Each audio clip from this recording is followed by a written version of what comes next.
raindrop tonight.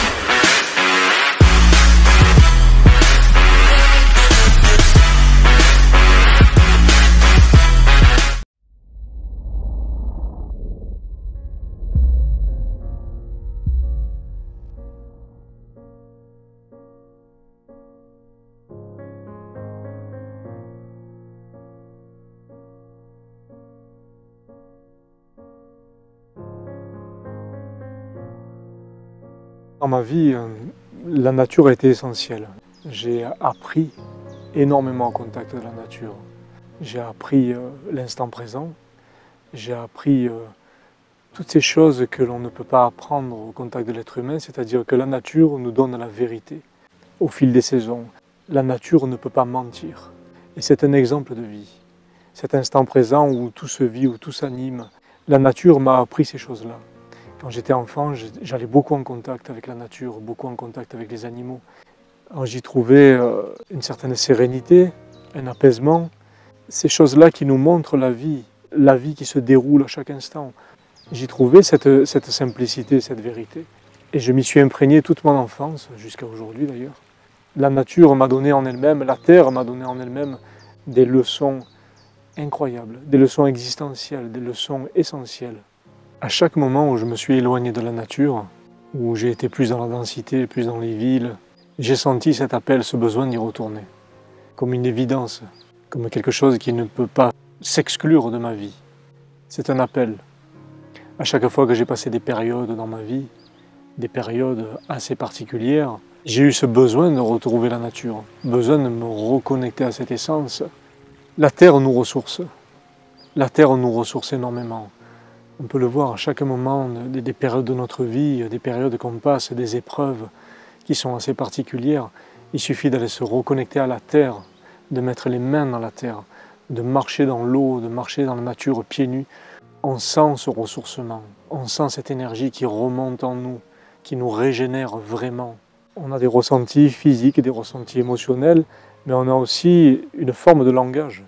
La nature nous donne une forme de langage qui est intangible, qui n'est pas comme l'être humain le pense peut-être, pas sous forme de langage verbal, mais il y a aussi des enseignements qui sont tirés, ne serait-ce qu'en observant la nature. Mais au-delà de ça, les arbres communiquent aussi, dans une forme d'énergie qui n'est pas palpable par l'être humain, mais une énergie qui est perceptible, et où il y a des informations qui nous sont données. Puisque tout n'est que de l'énergie et tout n'est que de l'information. Quand vous êtes fatigué, vous allez vous adosser à un arbre, vous ne savez pas pourquoi, mais d'un coup vous vous ressentez régénéré. Parce que l'arbre vous a transmis son énergie, l'énergie qui part de la terre, de ses racines profondes, qui remonte, et cette énergie se transmet complètement. Et comme nous sommes tous connectés, il n'y a pas de séparation avec ça, donc on reçoit aussi cette énergie. C'est pour ça que on éprouve souvent le besoin d'aller au contact de la nature quand ça ne va pas, ou pour réfléchir à certaines choses. Très souvent, quand on cherche des réponses, on a tendance à aller au contact de la nature, à s'intérioriser au contact de cette nature. Ça ne passe pas par le mental, ça passe avant tout par le cœur, et on ressent. Ça ne peut aucunement passer par le mental. Alors c'est vrai que si l'être humain a tendance à dire « je veux aller dans la nature pour ressentir, je veux pour percevoir quelque chose », on se dit « ah mais il ne se passe rien ». Il ne se passe rien justement parce qu'on est dans une attente de quelque chose selon une certaine projection. Et on s'imagine que ça va arriver de telle ou telle manière. Mais ce n'est pas comme ça que ça se passe dans la nature. Ce n'est pas comme ça. Ce sont des liens beaucoup plus subtils, beaucoup plus forts. Et on n'a pas à attendre. Ce n'est pas dans une attente qu'on doit y aller. C'est plutôt dans une communion, dans une fusion. Dans cette idée qu'il n'y a pas de séparation et qu'on fait partie de tout ça, qu'on fait partie de ce tout. Depuis des siècles, l'être humain a pensé qu'il pouvait tout dominer. Une question de pouvoir, une question d'argent. L'être humain a pensé qu'il pouvait dominer les éléments, l'eau, la nature, les forêts, la terre en général, parce que l'être humain se place en être supérieur à tout ça. L'être humain, dans sa volonté de vouloir tout dominer, tout maîtriser, tout contrôler, il a fait l'expérience pendant des décennies, je dirais même pendant des siècles. L'être humain a tout exploité au maximum, la nature, la terre, Mais on a bien vu que l'être humain était tout petit face à tous ces éléments. Même s'il pense être supérieur, il n'en est rien. On n'est pas supérieur à quoi que ce soit. Et là aujourd'hui, l'être humain arrive à un stade où il a fait l'expérience de cette domination, de ce pouvoir à travers l'argent, à travers diverses valeurs matérielles. Et on voit les résultats sur la Terre. On voit les résultats au niveau mondial. On voit au niveau de la planète ce que ça a fait, l'impact que ça a eu, les forêts qui ont été détruites, des animaux qui disparaissent, les bouleversements climatiques. L'être humain a fait l'expérience de cette exploitation de la Terre. Il a voulu être dans le rendement, dans la productivité, et on a vu où ça nous menait, à tous les niveaux. Là aujourd'hui, il est temps que l'être humain redevienne raisonnable. On n'a rien à exploiter. La Terre nous offre tout généreusement déjà. Et c'est là où il faut se placer humblement. Ne plus exploiter, ne plus être dans ces modes de consommation où on est davantage attiré par des choses matérielles, davantage attiré par la productivité, par le pouvoir, par l'argent. Il y a des valeurs bien plus grandes, bien plus simples. On va chercher loin des choses, on va chercher le bonheur, on va chercher les richesses, on va chercher à exploiter pour se rendre bien, pour se rendre heureux, pour se sentir bien, pour se satisfaire. On voit maintenant dans ce modernisme l'être humain qui est complètement stressé, complètement déboussolé. On lui demande d'être dans la productivité de lui-même, on lui demande de faire de sa vie une production, entre guillemets. Et on le voit dans les villes de plus en plus, les gens stressés, les gens malades, les gens angoissés, qui forcément, de par le fait qu'ils soient coupés de leur nature et de la nature, ils attrapent des maladies émotionnelles, des maladies physiques. Les gens stressés, on les voit dans les villes, la première chose qu'ils font quand ils ont des vacances, ils essayent d'aller dans la nature. Pourquoi ? Parce qu'ils se reconnectent à ce moment-là à leur propre essence. C'est cette connexion-là qui permet de trouver la quiétude, la sérénité. Et on ne peut pas couper l'être humain de ça. Et il est temps qu'aujourd'hui, l'être humain se rende compte de cette véritable nature, de ces véritables connexions qui nous animent. Allez marcher pieds nus dans la nature, vous allez voir ce que ça fait. Plutôt que de marcher sur du béton avec des chaussures bien ficelées. Vous verrez la différence de quiétude que vous avez, la différence d'émotion, les différences de comportement que vous pouvez avoir. Et là, on retrouve cette connexion, cette guidance intérieure qui nous dit ce qui est juste. On retrouve ce que certains peuvent appeler la petite voix, ce que j'appelle la guidance qui est liée à notre âme. On retrouve ça. On retrouve cette connexion qui nous permet d'aller à l'essentiel et qui ne nous trompe pas. Parce qu'on est plongé au cœur de cette vérité. Cette guidance revient progressivement parce qu'elle n'est pas interférée par le vouloir, par les projections, par le devenir, par la productivité, par le fait de vouloir aller vite, de plus en plus loin. On n'est pas interféré par quoi que ce soit dans cet instant présent. On est juste là, avec nous-mêmes et connecté à tout ce qui est.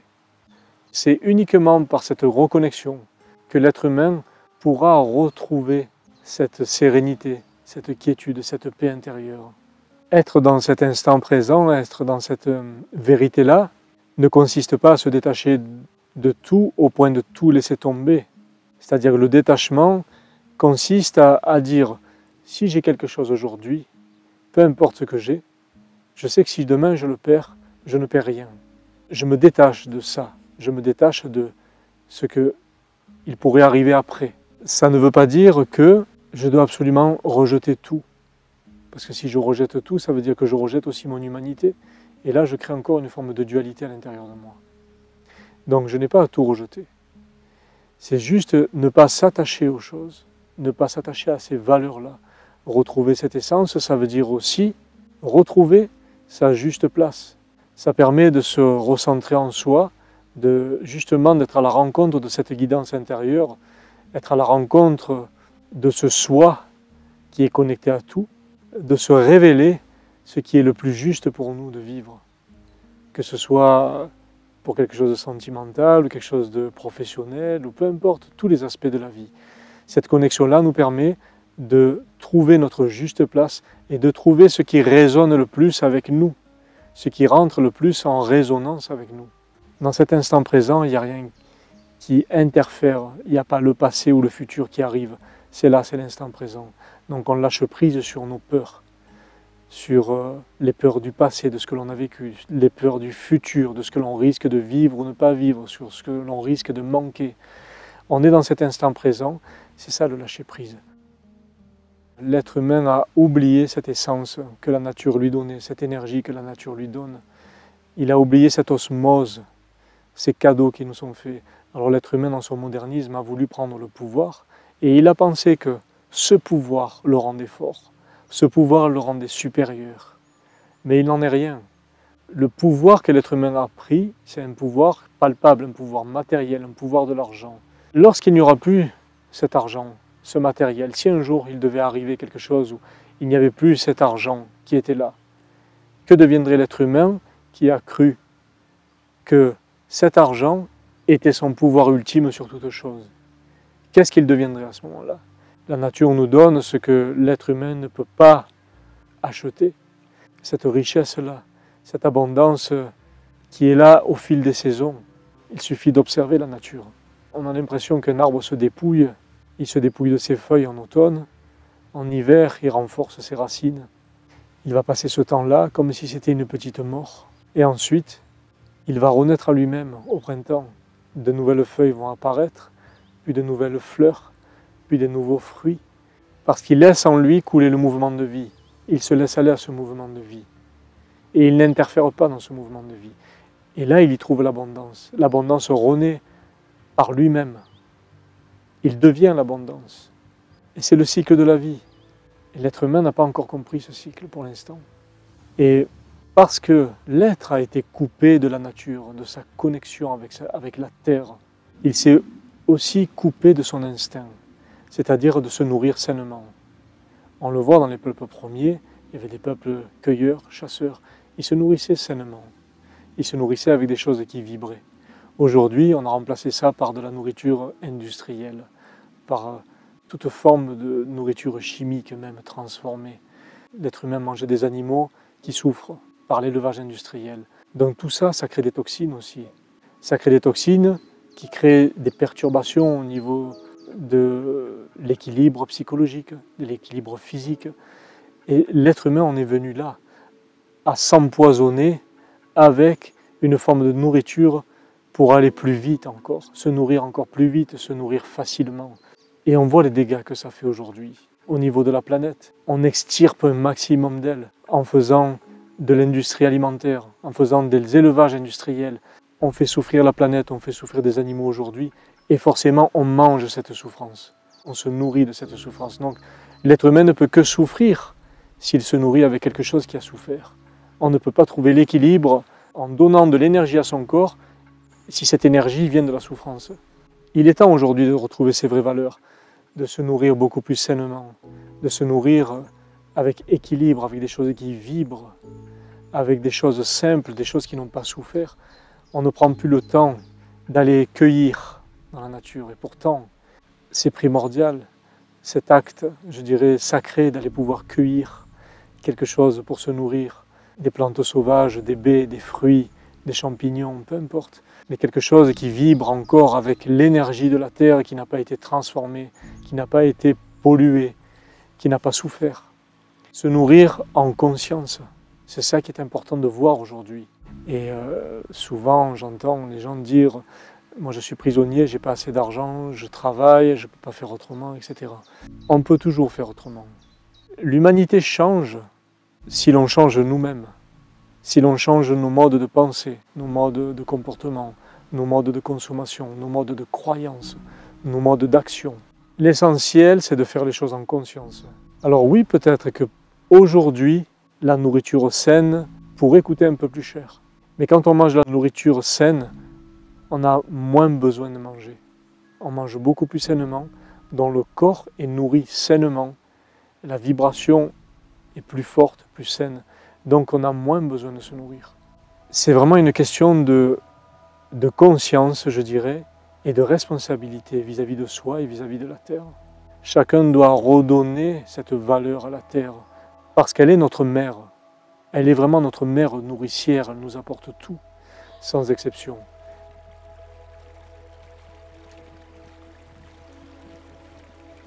L'eau contient la mémoire originelle de la terre. Elle contient la mémoire originelle de toutes les informations qu'elle a engrammées depuis des millions et des millions d'années. La Terre est constituée à peu près à sa surface de 75% d'eau et notre corps est constitué à peu près de 75% d'eau. Notre corps, tout comme la Terre, contient toutes les informations dans les cristaux de l'eau. L'eau contient toutes les mémoires originelles que les peuples ont pu emmagasiner depuis des milliers d'années. Elle contient la mémoire originelle de tout ce qui s'est passé sur la Terre, de toute son évolution. Si l'on continue à polluer toutes les nappes phréatiques, si on continue à polluer l'eau, si on continue à l'exploiter à outrance, on perdra cette mémoire originelle et cette pureté. Et c'est ce qui arrive déjà dans la plupart des pays du monde. On boit de l'eau au robinet, elle est déjà polluée par des métaux lourds, par des pesticides. Et qu'est-ce qui se passe? On boit une eau qui a des informations avec cette pollution, qui a des informations avec tous ces métaux. Donc, on emmagasine aussi ces informations dans nos cristaux d'eau. Et de ce fait, on continue à polluer notre corps. Aujourd'hui, si l'on veut retrouver notre vibration originelle, si on veut retrouver cette pureté en nous, il est essentiel de préserver l'eau pour pouvoir ne serait-ce que donner de l'eau à son corps qui va pouvoir nettoyer ces cristaux et pouvoir purifier tous ces cristaux qui ont été informés avec tout notre vécu. Tout ce que nous vivons au fil de notre évolution, tout ce que nous avons vécu, nos blessures, nos souffrances, crée des émotions qui impactent notre eau intérieure. L'eau est sensible à toutes les pensées, à toutes les émotions, ou même aux mots. Il suffit de voir les cristaux de l'eau comme ils peuvent changer selon les mots qu'on va lui présenter, selon les images qu'on va lui présenter ou selon les émotions qu'on va y mettre. Si on présente à des cristaux d'eau, si on présente telle ou telle musique, ils vont réagir. D'après ce que l'on a pu observer, les beaux cristaux étaient rares à partir de l'eau du robinet des villes japonaises. C'est aussi le cas pour l'eau de certaines villes étrangères. Nous commençons par recueillir un échantillon de l'eau que nous souhaitons examiner. C'est notre chercheur aux chutes de Shiraito no Taki, une source célèbre sur les pentes du mont Fuji. Quel genre de cristaux va nous montrer l'eau des chutes de Shiraito no Taki? Un magnifique cristal hexagonal se développe lentement à partir de 6 angles du cœur de l'hexagone, paré de délicates ramifications.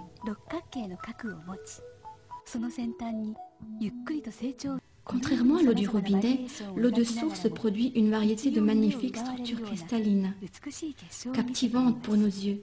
C'est l'eau qui nous révèle un autre aspect d'elle-même.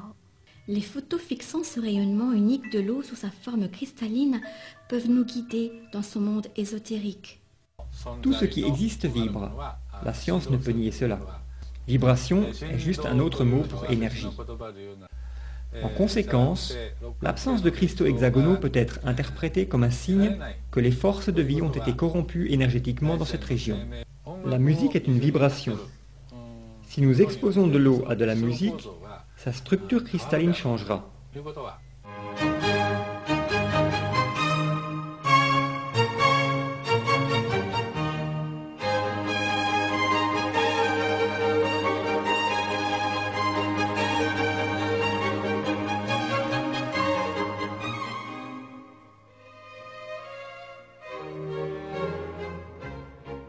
Donc nos cristaux intérieurs sont sensibles à toute forme d'émotion et de pensée. Ça, c'est important de le comprendre aujourd'hui. Et d'ailleurs, il n'y a qu'à voir. Quand vous avez certaines émotions, quand l'être humain a des émotions, il suffit d'aller prendre un bain dans l'eau de mer ou dans l'eau d'un lac. Et comme par hasard, on se sent bien. On se sent bien, pourquoi? Parce qu'en fait, l'eau extérieure, l'eau de la mer ou l'eau du lac, si elle vibre avec une certaine pureté, sa vibration, qui est une vibration puissante, va impacter sur notre propre eau intérieure. Elle va impacter sur nos cristaux et réharmoniser tous nos cristaux. Et de ce fait, on rentre dans l'eau, on se baigne, on se sent bien. Il n'y a pas de hasard. C'est une réharmonisation qui se fait. Parce que les deux énergies se rencontrent et l'énergie qui est la plus puissante va réharmoniser l'autre. Donc c'est là où il est important de comprendre ce sacré. Cette eau qui est sacrée et qu'il est bon de préserver aujourd'hui. Et ça va bien au-delà d'un discours écologique. Je dirais que c'est primordial, encore une fois, là aussi, pour l'équilibre de l'humanité et l'équilibre de la Terre. Retrouver cette essence qui permet justement d'apaiser ces tensions, d'apaiser le stress, d'apaiser toutes ces souffrances émotionnelles que l'humanité a engendrées et a emmagasinées depuis des siècles. Que l'on s'aperçoive que la Terre nous offre déjà tout, ne serait-ce qu'aller voir un coucher de soleil magnifique au milieu des montagnes ou au bord de l'eau, il n'y a rien de comparable. Et il n'y a personne qui peut acheter ça. Ça s'achètera jamais.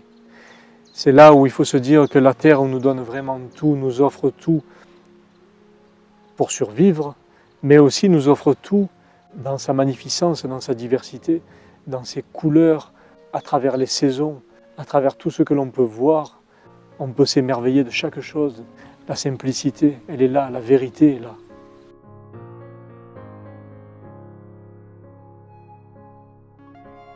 La nature est complètement consciente. Tous les éléments sont conscients. La nature est très bien organisée dans sa conscience. Elle peut s'adapter facilement, elle peut s'adapter à beaucoup de choses. La nature s'organise. Elle s'organise d'une façon très subtile, mais très juste. On n'a qu'à le voir, comme les végétaux peuvent s'adapter selon le climat, comme les animaux peuvent s'adapter selon la rudesse dans laquelle ils se trouvent. Il y a toute une organisation qui se fait, mais non seulement au niveau tangible, mais aussi au niveau intangible.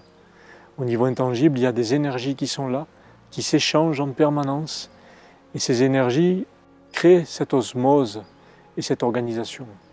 Alors c'est peut-être pas tangible pour l'être humain, mais ça l'est concrètement au niveau de la Terre. Il n'y a qu'à voir en ce moment, on ressent des effets au niveau de la Terre, on ressent des énergies qui changent, des énergies qui se réorganisent, et on le sent bien en ce moment dans notre corps, on le sent bien selon les périodes de l'année, on sent qu'il y a des modifications, des fluctuations, et on sent qu'il y a quelque chose qui se passe, on n'arrive pas à l'expliquer. Et tout est en train de se réorganiser. Chaque être fait partie de ce tout, de cet ensemble, et il n'y a aucune séparation. Alors on parle de divin, de créateur, de conscience universelle, de conscience divine, peu importe les mots qu'on va lui mettre. L'essentiel, c'est de comprendre que cette conscience universelle, cette conscience divine fait partie de toutes les consciences réunies, je dirais de tous les éléments, parce que nous sommes tous quelque part des petits morceaux de vibration qui créent une vibration universelle. C'est ce qu'on peut appeler cette conscience universelle ou qu'on peut appeler Dieu. Dieu, c'est le résultat de toutes ces multitudes de vibrations qui sont non seulement sur Terre, mais dans l'univers aussi. Toutes ces choses-là sont Dieu. Dieu est la manifestation de tout ça. Quand on dit que Dieu, ou le Créateur, ou peu importe comment vous allez l'appeler, selon vos croyances, qu'il est manifesté en toutes choses, oui, parce que la conscience est manifestée en toutes choses. Et toutes ces consciences réunies font une forme de conscience universelle. Chaque chose et chaque être a sa place pour l'équilibre de tout ce qui est. Je dirais même que chaque chose que vous vibrez, chaque chose que vous émanez, quand je dis vous vibrez, ça veut dire au niveau de vos émotions, de vos pensées, de vos paroles, de vos actions, de vos sentiments. Chaque chose que vous êtes a un impact direct sur l'ensemble, sur la Terre et sur l'univers. Je dis bien chaque chose. À chaque fois que vous avez une action, une parole, une pensée, une émotion, ça a un impact direct sur l'ensemble de l'univers. Et là, on voit à quel point rien n'est séparé. Et on voit à quel point l'être humain a un rôle primordial à accomplir dans cette conscience-là. Tout impacte tout. Il n'y a pas de séparation. Vous faites une action dans la journée, vous avez une pensée dans la journée. Cette pensée, cette énergie va se propager et va avoir directement un impact sur tout l'ensemble. Comment je souhaite que la Terre soit pour les enfants de demain? Quelle est la Terre que je veux leur laisser? Et je dirais même mieux au niveau de nos modes de comportement, de nos modes d'éducation. Quelles sont les générations que je veux laisser à la Terre plus tard? Qu'est-ce que je veux favoriser aujourd'hui pour que la Terre soit plus harmonieuse demain? Que la Terre retrouve son équilibre, que la Terre retrouve pleinement son énergie, que l'humanité soit vraiment dans la fraternité, dans l'échange, dans le partage, dans l'altruisme. Qu'est-ce que je fais moi à mon échelle? Il est bon de se poser la question, qu'est-ce que je fais moi à mon échelle pour favoriser ça? Je ne peux pas demander à l'autre de changer. C'est à moi de changer. C'est à moi d'évoluer. Et de par mon évolution, je deviens un exemple pour les autres.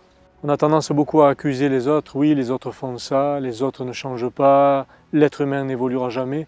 Mais plutôt que de regarder à l'extérieur, l'être doit se poser une question. Qu'est-ce que moi je fais aujourd'hui? Quelles sont mes pensées, mes paroles et mes actions? Parce que tout doit être en cohérence, tout doit être en harmonie. La pensée doit être suivie par la parole et la parole doit être suivie par l'action. Si je ne fais que avoir des pensées ou des paroles et qu'il n'y a pas d'action, je peux accuser éternellement l'autre, mais ça ne change rien. Aujourd'hui, c'est à soi de changer. Est-ce que je vais continuer à accuser passivement ce qui se passe à l'extérieur, ou est-ce que moi je vais faire des actions? Posez-vous la question de savoir ce que vous pouvez faire vous chacun. C'est ça qu'il est important de respecter, de préserver aujourd'hui. Il n'est plus le temps de faire des expériences. La Terre a été un laboratoire d'expérience pour l'humain jusqu'à aujourd'hui. Un gros laboratoire et on regarde les conséquences aujourd'hui. Il n'est plus le temps de faire des expériences sur la Terre, il n'est plus le temps de l'exploiter. Il est le temps de la respecter, de l'honorer, de la préserver et de faire tout ce qui est en notre pouvoir en ce sens. Parce qu'elle nous donne tout, elle nous offre tout, elle nous offre l'essentiel. Elle continuera à vivre sans nous. Mais est-ce que nous pouvons continuer à vivre sans elle? Qu'est-ce que nous sommes sans la Terre? Rien. Nous n'existons plus. Elle peut exister sans nous. Lorsque nous polluons, nous détruisons la Terre, nous nous détruisons nous-mêmes en tant qu'êtres humains. La Terre a pris le temps de nous donner, de nous montrer, de nous enseigner, jusqu'à aujourd'hui, depuis des milliers d'années. On n'a plus vraiment ce choix de dire « je continue à polluer, je continue à exploiter ». L'être humain, arrivé à un moment, va arriver à une forme de saturation de lui-même. Il n'aura plus la capacité de se régénérer tellement il sera allé loin dans ses erreurs. Aujourd'hui, il est important de comprendre ça. Si nous voulons évoluer dans le sens de cette énergie croissante que la Terre nous offre, que la Terre vibre, c'est important d'aller dans son sens, et dans ce sens d'harmonie, dans ce sens de respect, tout en retrouvant notre humilité en tant qu'être humain. Nous ne sommes aucunement supérieurs. L'être humain, sa seule supériorité qu'il puisse avoir, c'est la conscience de ses choix, de désunir ou d'unir, de détruire ou de préserver, de détester ou d'aimer, de dévaloriser ou valoriser. C'est la conscience de nos choix. L'être humain ne se rend même pas compte qu'on est sur une planète où il y a en majorité des gens qui n'ont même pas à manger, qui n'ont que très peu, ou même qui meurent de faim. Où est l'équilibre dans tout ça? Donc qu'est-ce que je décide? Quelles sont mes valeurs à moi? Il est important de se poser deux questions. À chaque mode de pensée, à chaque parole que je peux avoir, à chaque action que je peux avoir, à chaque mode de consommation, à chaque mode de comportement que j'adopte, est-ce que je nourris la dualité ou est-ce que je nourris l'unité sur la Terre? Et en moi, forcément.